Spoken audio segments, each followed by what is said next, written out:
Today, my friends, we are going travelling to a place I have never visited, but when I was a youngster and often hitchhiking around Europe, I often met travellers from this country when I was in some of the larger cities of Europe. Today, we are going to travel together to the country of Iran.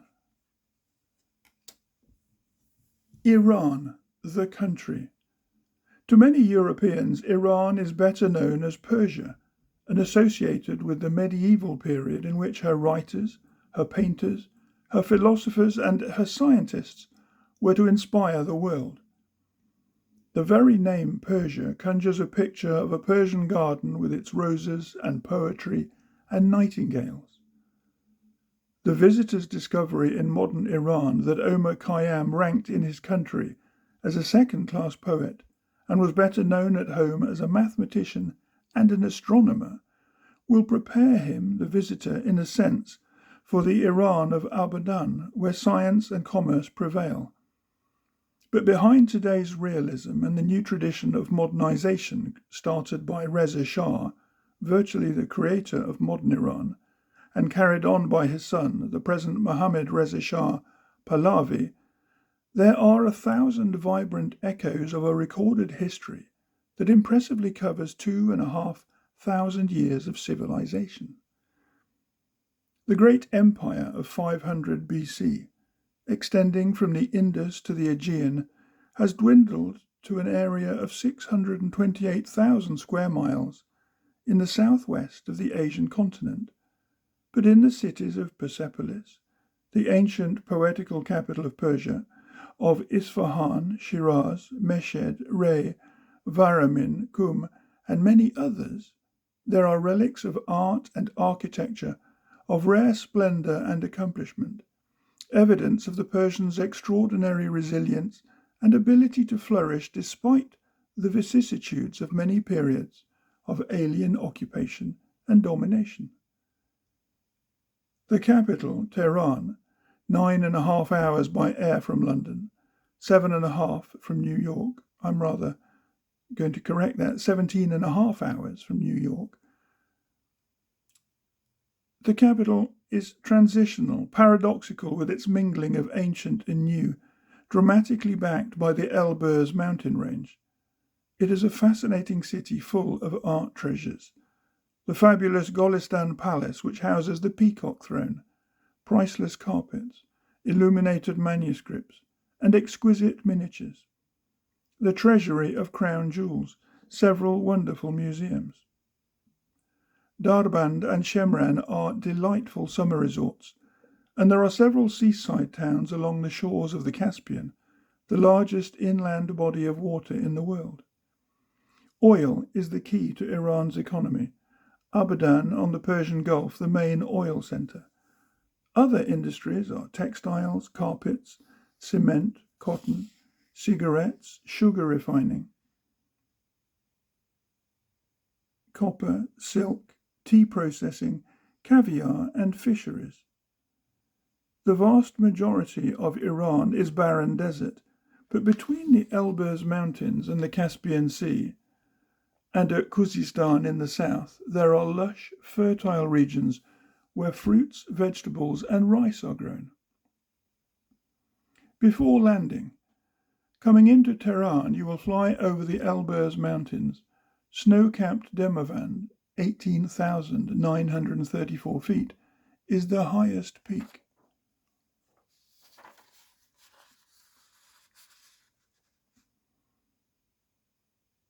On landing, Mehrabad Airport, Tehran, used for both military and civil purposes, is still undergoing modernization. The passenger handling area, completed in 1958, is spacious and cheerful. Other modern amenities include a chic restaurant, complete with dance floor and resident orchestra, where dinner dances are held nightly.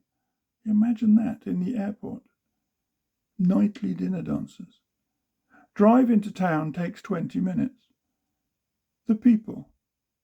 Population of roughly 18 million.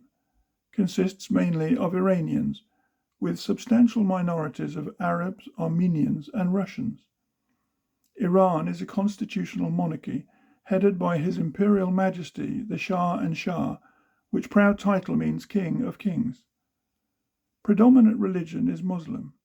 Other faiths are Christian, Jewish, Zoroastrian, and Hindu. Visitors are not allowed in the mosques, with the exception of one, the Sepah Salah in Tehran, to which men only can gain entry by special arrangement with the custodian. National language is Farsi.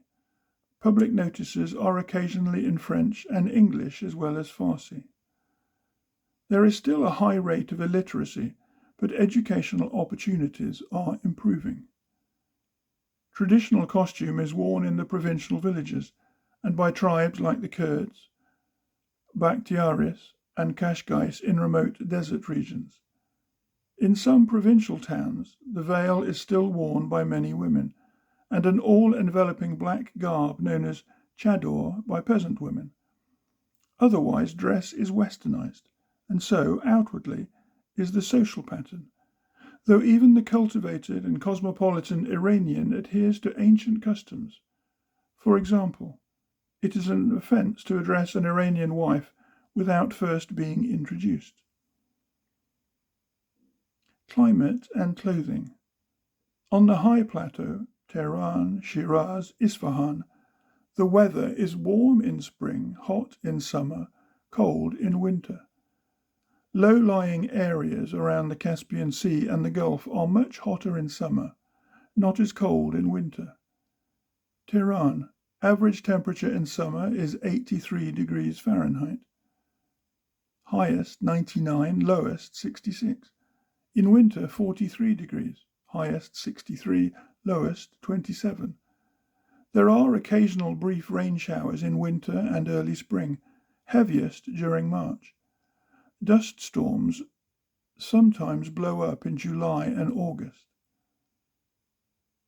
Except for light breezes on summer nights, the mountain air is still, dry, and rather enervating.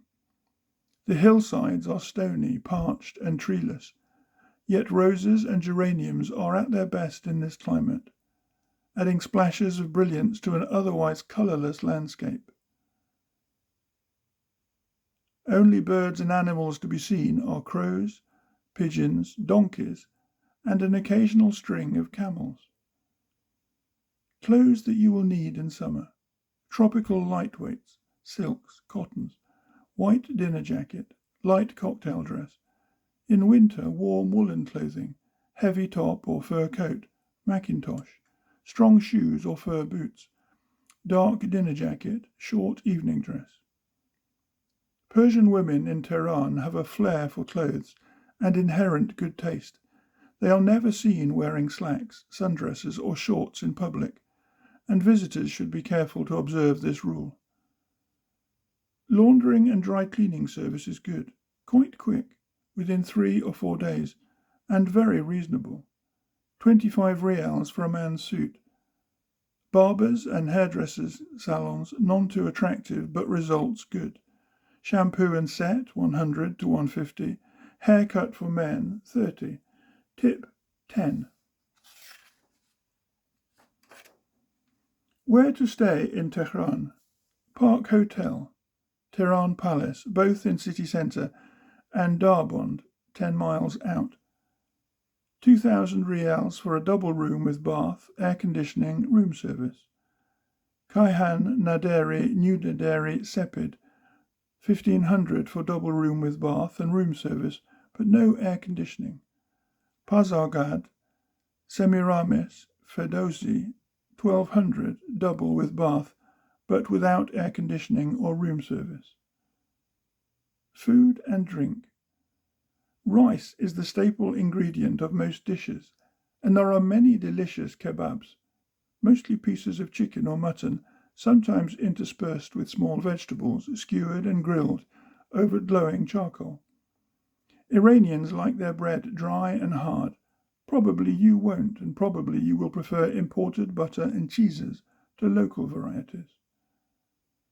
If you're mad about caviar and have to content yourself at home with the occasional dollop of the mock kind on a square of flaccid toast. You can feast on the stuff in Iran, where it costs a fraction of the price at home. Fresh sugared lime juice and pure orange drinks are delicious. Vodka in winter, beer in summer, and wine all seasons are popular.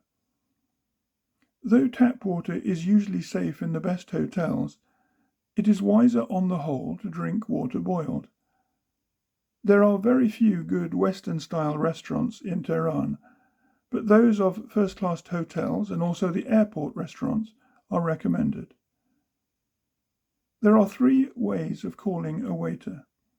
Say garçon or aga, or just knock softly on the table. Whatever you do, he will probably take his time in coming. Lunchtime in summer is as late as 2 till 3 p.m. Dinner at all seasons after 10 p.m. If you are entertained in a private home, you will be overwhelmed with hospitality, and the ritual of receiving is, or should be, almost as ornate as that of giving. Don't insult your host by not taking some refreshment, be it only a glass of Russian tea or a cup of Turkish coffee. A meal is an exercise in conversation as well as mastication. You will be thought an oaf if you rush off immediately you have swallowed coffee.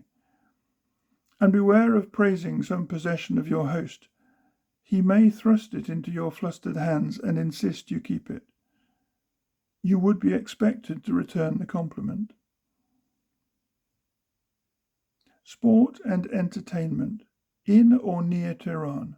Skiing in winter at Bali, about an hour's drive from the capital. Swimming, the most popular seaside resort is Ramsar on the Caspian Sea. Shooting, rather expensive. Golf and horse racing, 2 meetings a year. Visitors are welcome at sports clubs. Subscriptions are reasonably cheap. Indoor and outdoor cinemas in Tehran show mainly Iranian and American films, usually out of date. The National Theatre is in Tehran. Amateur performances are often staged by groups of British and American residents. Concerts are occasionally given at the Farhang Hall in the capital. Tehran has a number of nightclubs, including Miami, Kit Kat, Everest, Shahzad, Caliph. Most have floor shows and you can dance at any of them, as well as at the airport restaurant and at most hotels. Nightclubs close in the small hours. There are 2 Iranian radio stations and 1 Iranian television station. Also, a U.S. Forces radio and TV station with, of course, English transmissions. 2 English-language newspapers, the Tehran Journal and Khayyam International. Getting about. Iran's 41 civil airports are served by Iran Air, with scheduled flights linking all the main towns and cities. From Tehran to Abadan, 1 hour and 3/4, to Shiraz, 2 hours, to Isfahan, 1 hour, to Meshed, 3 hours. Main railway is the spectacular trans-Iranian line, linking the Caspian Sea with the Persian Gulf. 870 miles long, it climbs 7,000 feet into the mountains, passing through 224 hotels and crossing 4,100 bridges, and then fans out into branch lines connecting Tehran with other towns. For interest and excitement, travel on this railway can be rewarding, but refinements are few, schedules slow, dining facilities poor, Iranian food only, and even first-class sleepers only fairly comfortable. The journey to Abadan takes nearly a day. There are 23,000 miles of roads, many of them following the ancient trade routes first mapped out in the days of the Achaemenian kings and rebuilt in this century under the direction of Reza Shah. Main highways are part tarmac, part dirt, conditions difficult in winter, especially on mountain passes. Long-distance buses are not recommended for visitors. They are often overflowing with livestock, as well as humanity, and the wayside stops are perilous as well as primitive.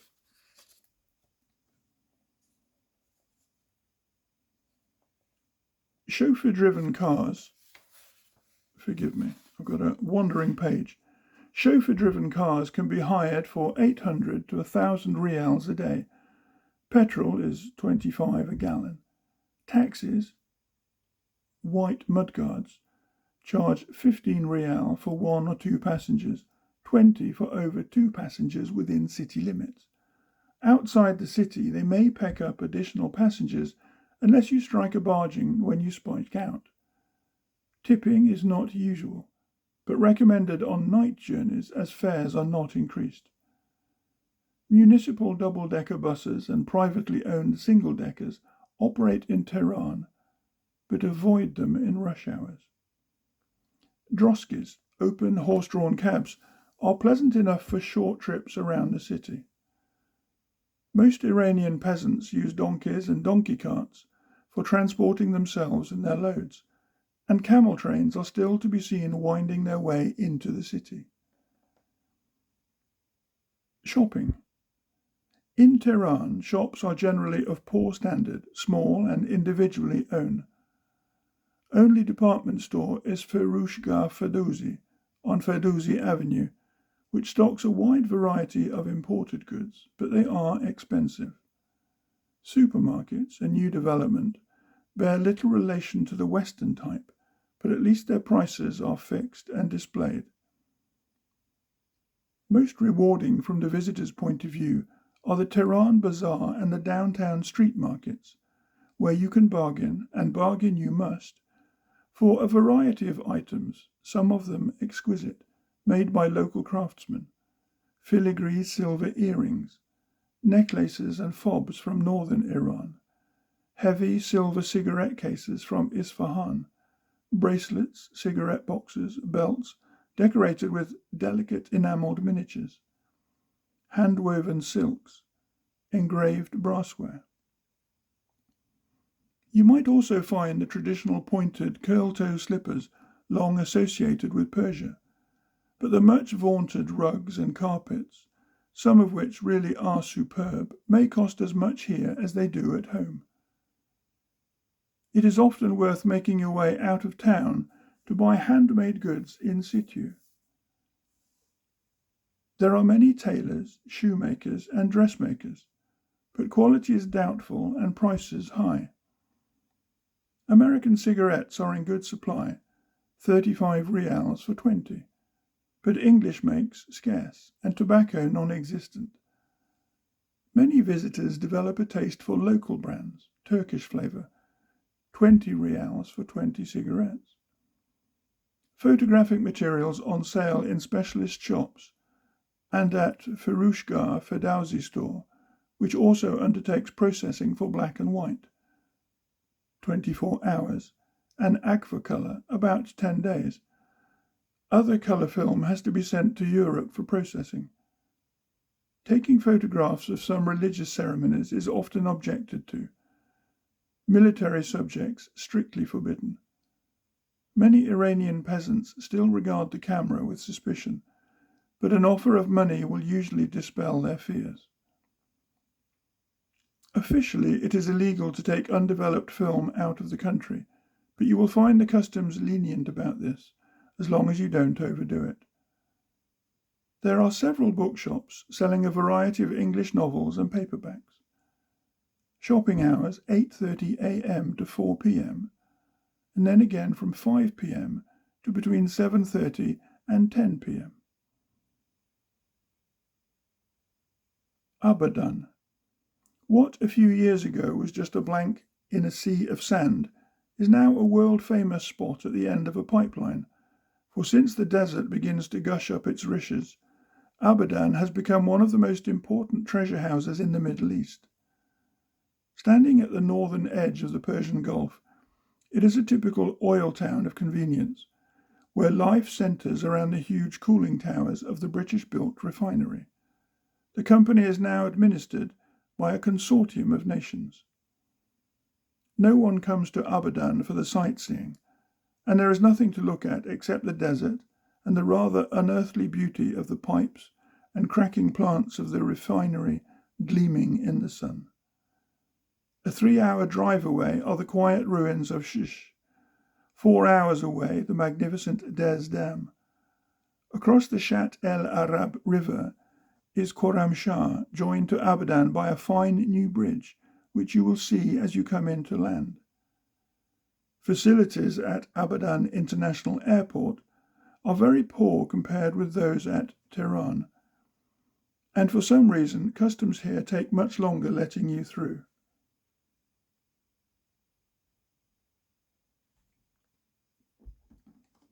However, a new airport on the same pattern as Mehrabad is under construction. The drive to town takes between 10 and 15 minutes. Average temperature in summer is 102 Fahrenheit, in winter 60. Occasional rain in March and November. Humidity is only noticeable in September when it comes in on the end of the Sharjah, a hot, sticky wind. Abadan is surrounded by endless miles of flat, fawny grey desert dotted by straggling palm trees. There is no animal or bird life, save for camels, mules, and donkeys. In summer, you will need 2 or 3 changes of clothing, as light as possible, each day. In winter, warm woolens as for Europe. Sunglasses always advisable because of incessant glare. Laundering, poor and expensive. Up to now, there have been no hotels in Abadan, but a new one, to be called the South Hotel, will be ready sometime in 1961. Meanwhile, accommodation is usually provided by the oil company. Here, as in other parts of Iran, you can eat caviar and kebab ad infinitum. The only European-style restaurants are those run by the oil company. Do not eat in the bazaars unless taken by someone who knows his way around. Most popular drinks are long iced beers and iced coffee during the day, vodka in the evening. Golf, polo, flying, sailing, fishing, and shooting arranged through clubs. There are 2 race meetings, horses, each year, yacht races weekly. Cinemas, outdoor in winter. Cinemas, indoor in winter, outdoor in summer. Show British and American films. No theatres. Indoor entertainment organised by clubs, open until 10:30 p.m. Bingo is the main standby. One modest nightclub, the Shiraz at Khorramshahr, open until between 2 and 3 a.m. Radio Naft Melli programs mostly in Farsi, occasional Western light music. For notes about air, rail and long-distance bus services, see the details previously mentioned for Iran. Abadan roads are poor and less maintained by the oil company. Car hire 800 to 1,000 rials a day. Taxis, again with white mudguards, 10 to 15 rials within town limits, more out of town and at night. Local buses not recommended. Apart from foreign luxury goods, for which visitors have the privilege of paying much more than the original price, shopping is poor and very limited indeed. At bazaars there are fine carpets, but even skillful haggling will fail to make them into a bargain. American and English cigarettes available, 30 rials for 20, local brands fair, 20 rials for 20. Photographic materials stocked at one shop only, the Sunshine Bazaar, processing poor. Shopping hours 7 a.m. to 1 p.m. and then from 4 till 7 p.m. Some basic facts and figures about Iran. Money. Unit of currency is the rial. Notes are in 10, 20, 50, 100, 200, 1,000, and 10,000. the last three not easily cashed except at banks. Coins are half a rial, 1, 2, 5 and 10. Banks in Tehran open from 9 a.m. to 1 p.m. In Abadan from 8 a.m. to 12:30 p.m. and from 8 to 11:30 on Thursdays. Public holidays, half Thursday, whole of Friday, and numerous other days determined according to the Muslim calendar. Police wear royal blue battle dress, traffic police, white caps and belts. Telephones in Tehran automatic, efficient. Public phones in shops dial 09 for English-speaking operator. Cables through PTT. In Abadan, telephones manual, infuriating. Some rough-looking public booths. Operators do not speak English. Cables from post office and in Tehran from hotels. Airmail letters to UK, 14 rials. Cards, 7. Take up to 4 days. To US and Canada, 14 and 7 again. Take up to 5 days. Letterboxes, red, white and green, fixed on walls. Medical services in Tehran, good. English-speaking doctors charge 400 rials a visit. Government hospitals are pahlavi and raz. Private hospitals, Najinier and Misikier. In Abadan, good services run by oil company. Electric current, 220 volts AC. Further information from the Department of Information and Broadcasting, Tehran. Suggested reading: Blind White Fish in Persia by Anthony Smith. From a Persian Teahouse by Michael Carroll. Lords of the Mountains by Mary Ullens de Schooten. And From an Antique Land by Julian Huxley. And that, my friend, I have found absolutely fascinating. A lot of detail, a lot of history, and a lot of culture to be seen in Iran if you travel with us using this British Overseas Airways Corporation travel guide for 1961.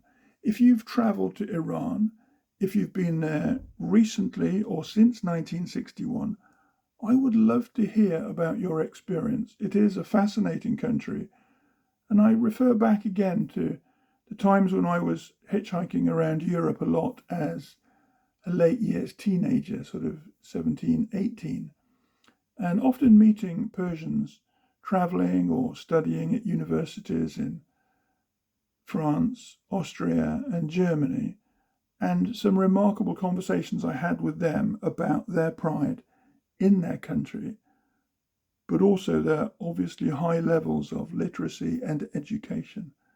This has been Iran in 1961.